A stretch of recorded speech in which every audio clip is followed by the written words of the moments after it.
Hey everyone, welcome back to Creator Etiquette. Today I have a really exciting guest. I have Allison, who is the CEO of Uscreen. You guys, today we're going to be learning from her all about executive leadership skills and the things that you need to know straight from a CEO. So, welcome to Creator Etiquette. Thank you. I'm honored to be here. I'm also just going to give a shout out to Rob for setting this up. He's the best. Thank you, Rob. Yes, he is like the mayor. I love hanging with the mayor. Because if I'm walking around with him, we get stopped every 2 seconds. He knows everybody. Yeah.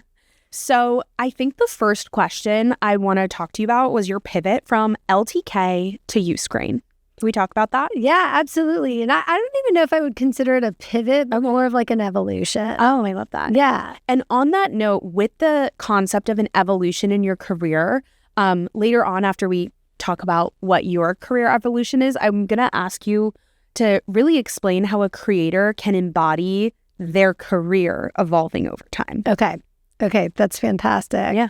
So LTK, as probably everyone who listens knows, is the shopping platform for creators to be able to essentially kind of monetize all of the curated products and recommendations that they have. They do it largely through monetizing through commissions from brands, through affiliate, as well as through brand collabs. And this was actually my first foray, is really understanding creators as entrepreneurs. A lot of my career, we'll get into it, has been working with entrepreneurs.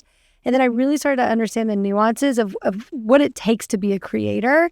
I think a lot of people sort of glamorize, and it is very glamorous being a creator, but there's a lot of hard work. There's a lot of heartache that goes into it. And so as I started to really get deeper into creator and what it takes to be successful, there were a few themes that really emerged, really around creators getting to the place, evolving to the place where they are building out a business that feels sustainable, that it doesn't feel like it's dependent on an algorithm, where they really feel like they are sort of owning their audience, owning their destination, and owning the revenue stream. And so as I sort of was approached with this opportunity at Uscreen, for a specific kind of creator, Uscreen is really helping them sort of take what they've built on these wonderful platforms, on Instagram, on YouTube, on TikTok, and really be able to have ownership that is independent. And so the whole model at Uscreen, and a lot of our creators are monetizing through affiliate, through brand, through rev share on YouTube. They're basically ready to take it to the next level. And so we're equipping them to have sort of these really rich video experiences for their audience, as well as community behind a paywall, right? For them to build out that sustainable revenue. I love that. So something you just mentioned was the heartache that goes into being a creator. I want to dig into that. One of the most recent episodes that I did, that I recorded with Andrea, we were talking about, is it lonely at the top and what does that look like? And so I am hearing that this is a theme, that there's heartache, that there's burnout, that there's loneliness. What are your leadership skills that you've learned over time to inspire teams to get through heartache, burnout, hard times in your personal life, but you still have to show up to work? That's such a big question. I think specifically talking about the heartache of being a creator, a lot of people will sort of get into it. Maybe it's a little bit of a novelty. They'll start to say let me see how far I can take this. And maybe they will have a post that really goes viral. Maybe they'll see their follower growth increase significantly. They then have to figure out, how do I actually turn this into something sustainable?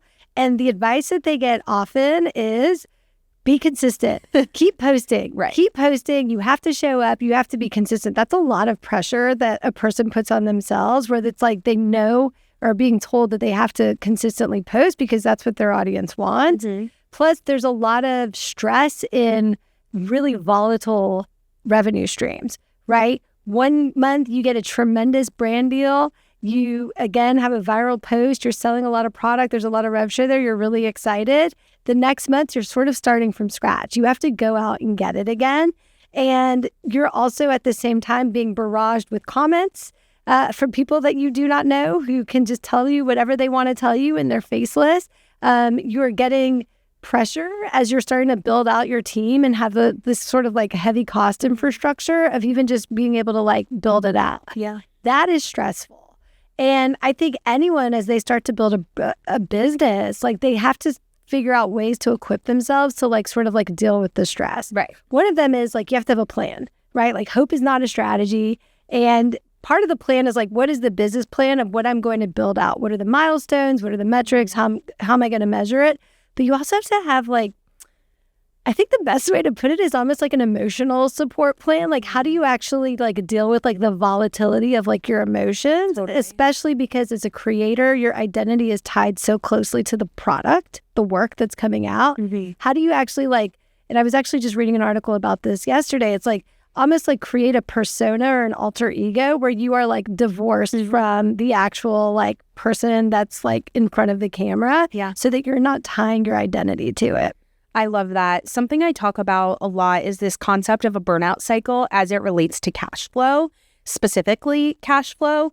And for a vast majority of creators, I'm sure, as you know, they're not really making a lot from affiliate. Like they can.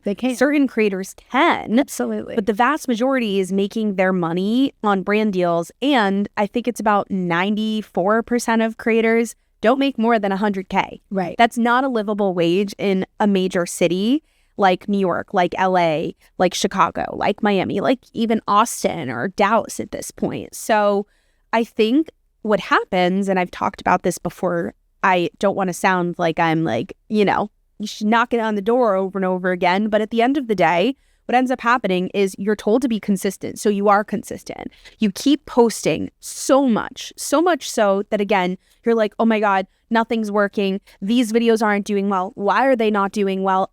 Everyone told me to just be consistent, so I'm being consistent, and it's so discouraging. I'm so discouraged. And then maybe you have some brand deals that you have to film, so you put those in there. You're filming those. You're super booked one quarter, and then all of a sudden, the brands stop knocking. Your views are maybe not going in ways you want. Maybe you're not growing. Maybe you don't have great engagement. And then what ends up happening is you stop creating consistently because you're like, I am frozen. Your fight or flight kicks in, and you're like, I don't know what to do. I don't have any cash flow. What do I do? Or I'm waiting on a brand that has a net 90 contract. I did the work in my season of busy, go, be consistent. And now I have to wait a whole quarter to get my money. And what do I do in the meantime? Well, I think a lot of creators end up hitting that burnout because they don't prepare themselves for the moment that they have to wait on cash flow. They don't build a buffer. And part of the reason they don't is because, in my opinion, they quit a full-time job too early, or they don't have a system in place, or they're simply just not at the level where they have that cash flow and they don't understand what goes into this business. So then usually what happens is somewhere along that way, they'll either get re-inspired or a brand deal will come knocking and it'll kickstart that cycle all over again. And I've seen this happen time and time again. This happened to me many times before I got to a place where I said, no more.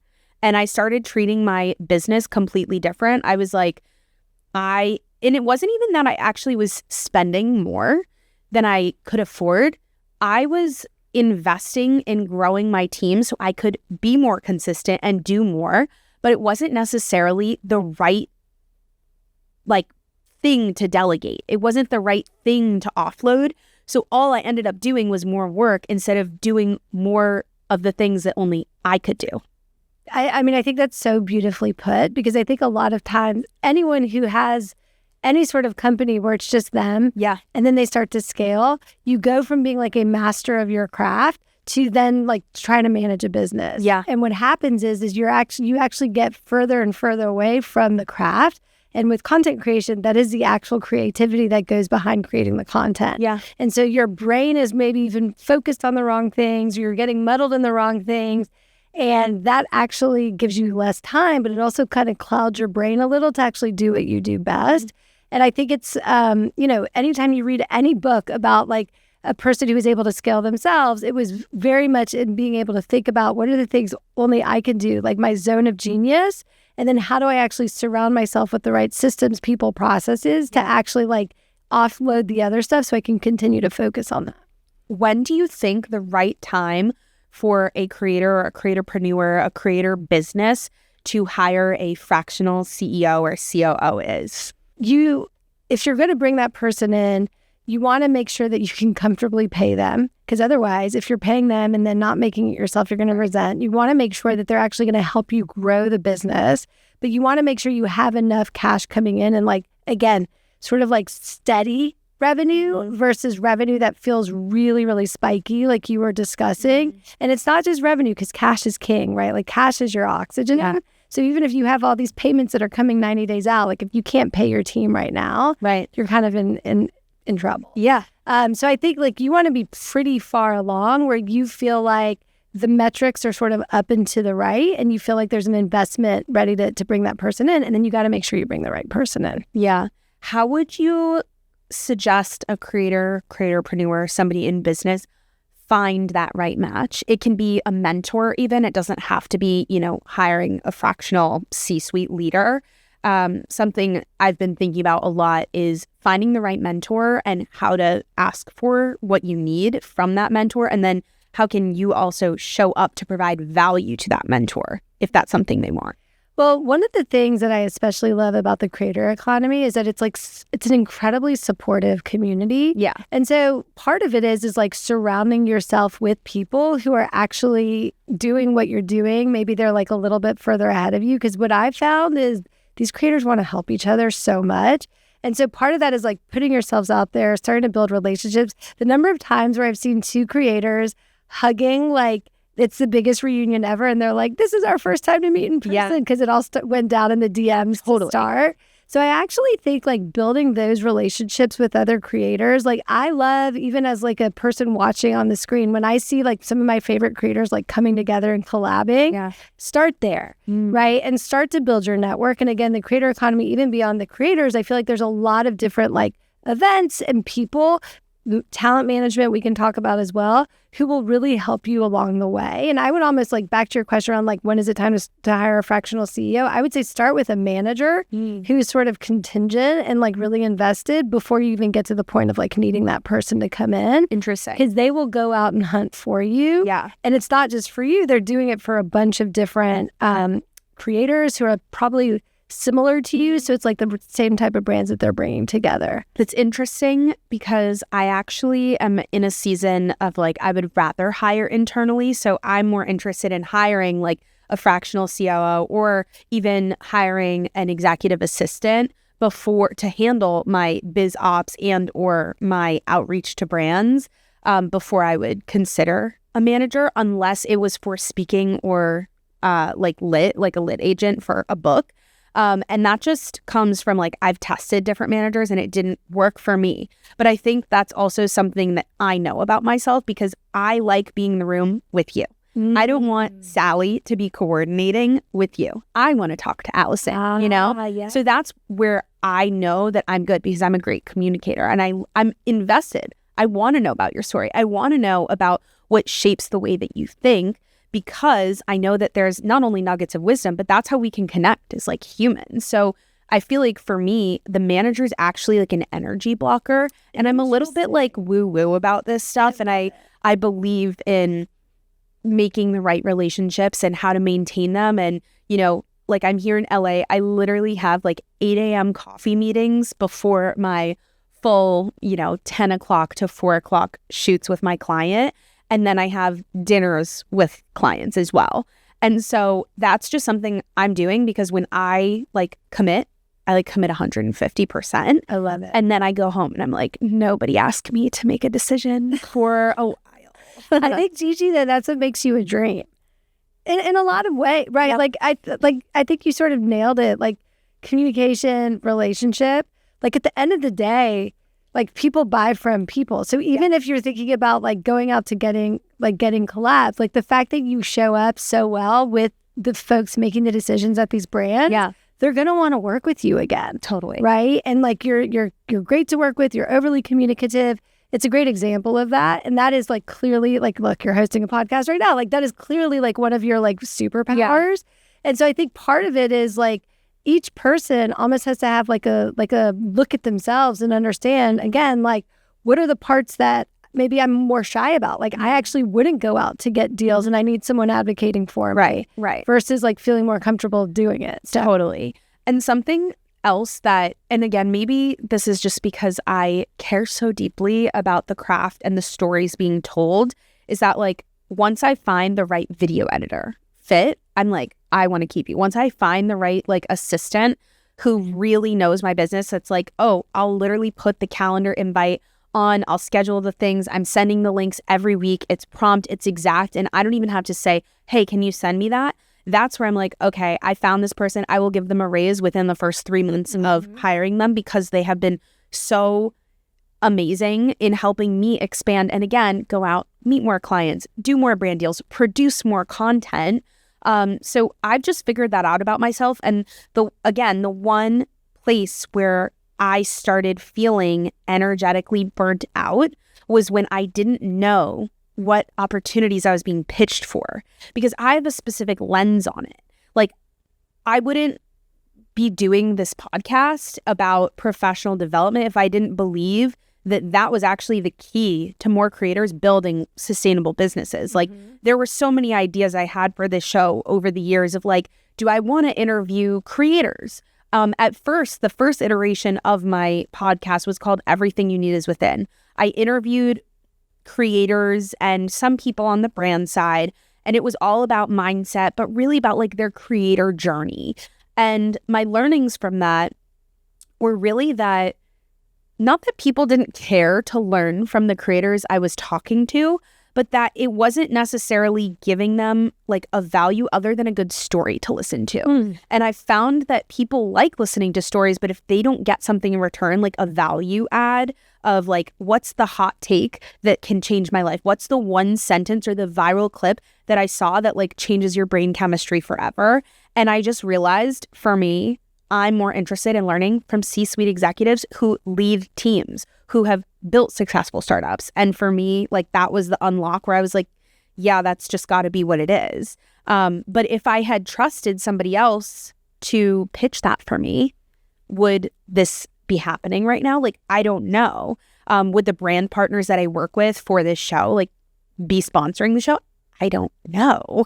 All I know is because I asked for it in the way that I talked about it, and also a multifaceted way where I'm like, I want to record in Adobe's podcast studio at Cannes. Right. Like, that happened so organically. I literally saw a LinkedIn post that was like, Adobe's doing a big activation at Cannes. And then I clicked the link, I RSVP'd, I scrolled to the bottom of the page, literally through every single page, contact, about, whatever, blah, blah, blah, trying to find who is in charge of this. I find an email. It's like, I think like Adobe Events or AE Events at, adobe.com. So I'm like, I'll email them. Who knows what will happen? I ended up recording 13 episodes of my show. Incredible. On the ground in Cannes. Did they compensate me for that? No, but they gave me an opportunity to be there. Yep. And then they were like, by the way, we would love to work with you while you're here. So then I also am producing video content for them. And it's like, that wouldn't have happened had somebody, I mean, it could have, but if I had someone going out there and saying, hey, Adobe, Gigi wants to work with you at Cannes, that's so much of a less compelling pitch. Or, hey, we have 10 creators, here's their different social following, and, we would love to work with you at Cannes. There's no story there. There's no like investment other than I want from you.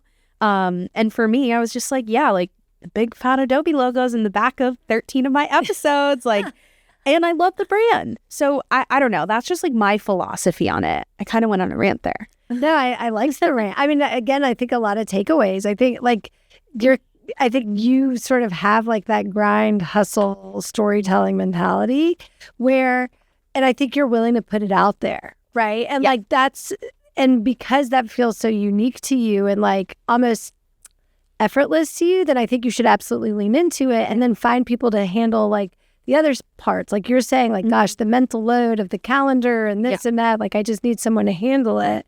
I think there are a lot of creators who are painfully shy, right? Yeah. So, like in front of the camera or like when they're, again, putting their content, they're great. But then when you meet them in person, or they're not able to advocate for themselves. I mean, that's especially with women, right? Like very unable to advocate for themselves. And so I think it comes down to sort of like unique to the person, like what they feel comfortable doing. But clearly this is working for you. So I'm digging it. Broke down what creators need to do when they're hiring and how to decide when it's time to do that. Contracts move fast at every level, and this segment's a part of our partnership with Adobe Acrobat. When a campaign or agreement or roster contract lands, open it, fill it out, and sign it right from your phone with no printer and no scanner. Need the agency or the brand to sign it too? Request their signature and track exactly when it's viewed and signed, so nothing stalls in anyone's inbox. The deal is your win. Acrobat makes signing effortless, so you can sign, send, and close wherever you are creating content. Make sure to try Adobe Acrobat today. Another question I have now that you're kind of bringing it up is sometimes I guess for balance, I like listening to men also talk about their executive leadership advice, because often with women, it's like, how can I show up better? Mm-hmm. With a man, it's like, cash flow is king. Like, I got to do what I got to do. Like, I'm just going to grind and do it. Like, I'm going to put the blinders on. And some women do that. But I'm curious, do you think there's a significant difference when choosing a mentor if you're having a female mentor or a male mentor? I don't think so. But as I look back, I mean, I've had the fortune of like being surrounded by a ton of tremendous female and male executives. I feel like I have probably taken away just as much from the men as the women. I think where it comes down to, and again, I always feel cliche being like, you have to be authentic. Is like, for me, I felt like with every person I observed, I was like, I definitely want to emulate that. I do not want to emulate that. And it was a good lesson to me. Yeah. Probably a little bit more gender agnostic. Yeah. Because sometimes, like, I don't want to say I have beef with it, but I'm like, everyone's like, Gigi, you're such a girl boss. Like, you're such a hustler. I'm like, that's great. But literally the person that I listen to most is like Joe Dispenza and like Tony Robbins. And like, yes, also Mel Robbins. And like, I literally was like waiting in the lobby here and I like passed Cody Sanchez. I'm like, that's insane. Like, I'm literally the girl that I watched sat in this seat recording a podcast episode before we're in here. But at the same time, like, I try to keep a diverse set of mindsets because I know that I'm going to take away certain things from each person. Like, am I trying to be those people? No. But I do think it's like, I don't just like cloud myself with like the pink girl boss stuff. I don't, you know, I'm like right there with you. But yeah, I just wanted to ask that because, again, people often say like, you're such a girl boss. Like, who's your favorite like female entrepreneur? And I'm like, well, I have a bunch, but it's not exclusive. Anyway, I want to talk a little bit more about, this concept. So a lot of creators feel invisible on platforms, whether it's Instagram, whether it's YouTube. I know you mentioned YouTube. We could talk a little bit about what Uscreen does also if you want, but they feel like they're invisible. And from your perspective, like, what is a creator doing wrong that they like is totally clouding their judgment or their output that you notice from the outside?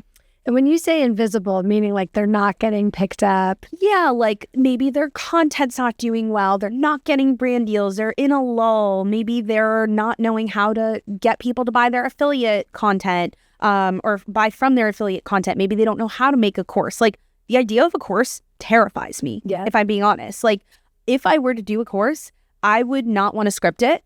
I would want to have a conversation with somebody on the other side. Mm-hmm. And I would want to have them ask me, how would you answer this? I would not want to read a teleprompter, and I would want to do it in a studio like this. Yep. I would absolutely not put my home setup in my thing without a video crew. Yep. And that's just how I know it would have to go for it to work for me because of the way like my brain works. Like, anytime I can read lines, like I was the star of my high school community theater group once or twice, but like, tell me more about that. Yes, I was Julia Gulia in The Wedding Singer. You're kidding me. I'm not kidding. I see Drew Barrymore. I like it. And ultimately, like, with that, like, I did channel like, okay, this is how I remember lines, but it was a process, and it was like writing it all down and saying it and putting the music on verbatim, like blah blah blah. But with a course, it's so like raw. Sure. And so again, like, it's kind of just like feeling invisible, feeling imposter syndrome, not knowing how to break through the glass. Yeah, I mean, I think like this notion of feeling invisible, you know, we always tell creators, like you need to actually start really specific of like who you're talking to on the other side. It's almost like you're FaceTiming with a specific person. If you're in front of camera, you're building content for a specific person. I always say like there's like riches in the niches.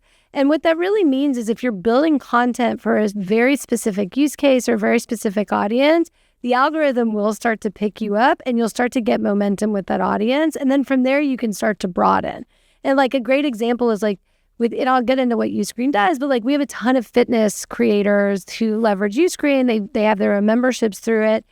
A lot of them, again, they start really specific. It's not just Pilates. It is prenatal Pilates or postnatal Pilates. And so all of their content on Instagram, on YouTube, everything that's free is very much specifically targeting the women, mostly women because it's prenatal, who are like very much focused on like that stage of their life and like getting fit while they're like pregnant. And so my point is like, as you're building the content, you want the content to be really good, but it has to be very specific. Mm-hmm. From there, it goes back to what we were talking about before. You may start with, I just want to build an audience, but then you have to start to realize, how do you actually start to engage that audience and make it less passive and more active? And this is like a lot of what we focus on at Uscreen, where we say you need to be able to have direct contact with them. If all the social platforms went away tomorrow, what would you have? Yeah. Would you at least have their email addresses? Would you have a way to get in touch with them? And that's why like at Uscreen, we built out our own CRM and email automation functionality. So you can collect the emails, you can send them newsletters, right? Do you have a way to communicate with them in maybe a more organic way? Your own community. Again, that's something that we power with Uscreen as well. So first it's find a way for the algorithm to pick you up by being very specific and obviously make sure the content is good. Also, like find a format that works and repeat it, which has worked very well for you. Yeah. And then you can start to like scale from there. Totally. I think something else that people ask me a lot is like, how do you know when to start? How do you know when to do the next thing? How do you know that it's worth betting on? Like investing in a course. I mean, it could cost 5 to 12, 15, 30K to even build a course. I'm just curious, like, how do you know, or what advice would you give to somebody who's interested in that, or a membership or whatever new project it might be? Like, how do you know that moment and what's the mindset you have to just like take a bet? Well, I think a lot of it is actually hearing from your audience specifically, right? So like for affiliate, for example, if you're getting a ton of DMs saying, where did you get that necklace? Then you know that people you have that sort of curation, that taste, that judgment they want to buy with you. And so I think a lot of what we tell our creators is ask them, hey, if I did this, would that be interesting? What would you want me to cover, right? There's ways to poll audiences, to ask them in DMs, to send out surveys, even just to start to capture emails so you can start to build in public so that they can follow along with you. That's just best practice in building. Even when someone's building like a software product, right? Like you need to actually work alongside your customer to actually understand what they want from you. And so I think that's like the best way to do it is talk to them. They'll give you the feedback, trust me. Totally. So another question that I think we were talking about before is like, how do you know when to bet on a creator from like your perspective as a CEO? How do you know or like vet or see or foresee somebody's success, whether that's now or years from now? Because in the creator economy, as you know, there's a bright new shiny star every couple of months that will pop up that's like, oh my God, this creator grew millions of followers, like they're incredible. And over time, like, do they lose their spark? I don't know. Like a lot of times they end up being sad and they get to do all these amazing other things. But for other creators, it's like a slow grind and maybe in 5 years they'll blow up. Mm-hmm. So I'm just curious from your perspective, what do you see in those people that just is kind of like, oh yeah, that makes sense? I mean, obviously there's just like you can just sort of tell if someone has like that great content, that great charisma, but like even beyond that, it really comes down to like audience engagement. So follower count is great, number of subscribers is great, but what does engagement actually look like? How long are people viewing your content? How much are they commenting on the content? Are you getting a lot of DMs from them? That is actually how you start to figure out if your audience is portable, right? Meaning that they will buy from you either on platform or off platform, and you'll know that there's actually something sustainable there. versus, as I was referencing before, they're more passive. Oh, I'll follow this person because I love their content, but like I'm never going to follow a call to action from them. Right. I'm just going to, like, because it comes up in my feed, watch it. That is where you want to see the engagement really starting to stick and for it to sustain. What is your advice to a creator who maybe has never sold anything before in terms of selling a membership, in terms of selling affiliates? How would you suggest they make a shift in their content to get to that level where they are harnessing that purchasing power from the audience? Yeah. Well, I mean, the good thing about affiliate is it's like a very like simple, easy way to get started, because literally you can provide the link or give them a link to your storefront, and you can just start to see if they will buy. But it is not just if you build it, they will come. You have to kind of be comfortable telling your audience, like, hey, if you want to check out this outfit, you can go to this link and be able to purchase it. I think the advice, again, is like, start doing like bite-sized tests. So like, we would never say to a creator, like, go launch a full-fledged membership when they haven't even seen like propensity to pay from their audience. We would say, hey, maybe there's a piece of content, if it's a live stream that you want to host, or a challenge. A lot of our fitness creators will do challenges. Or maybe it's a long-form movie that you started that you want to monetize. Start with that and just see if you can start to collect the email addresses, if people are willing to pay. Maybe you put people into a free trial to like start to like dabble into it before you sort of make that big commitment and do something really significant. So something interesting I noticed, because I was like vehemently against affiliate for like a very long time. Like I was like, I'm not going to do it. Why would I spend all this energy doing affiliate when I get paid so much to do brand deals and to do speaking, which is like, again, my zone of genius. So I was against it. But then I grew my dog's Instagram. Zeke and Trixie have like about 20,000 followers across all their social channels. Love it. They're two have-knees and I am their assistant. And one day I posted a link to like their cheese sticks, which are like their chews that they chew, their bones or whatever.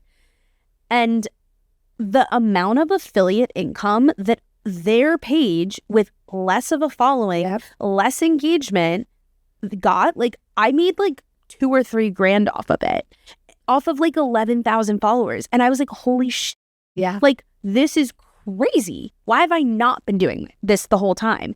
And the other piece of it that I love doing, like I love having a platform where I'm able to give people as much information to do as much with their life and their content as they can. That's why every episode of my podcast, I also have a newsletter. I also distribute from Beehive also to LinkedIn. I also make Instagram reels out of it. I have the podcast. We put the podcast on YouTube also. Like we are everywhere so that people can access it in so many ways. So I'm used to giving.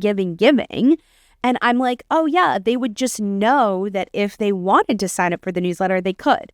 But unless I'm pushing them to do it, why would they? That's right. And I'm only now just realizing that, which like in the past, year or two.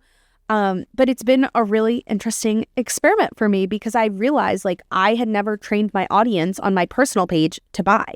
That's right. And that's a great example because also like the brand that you link to probably saw that data.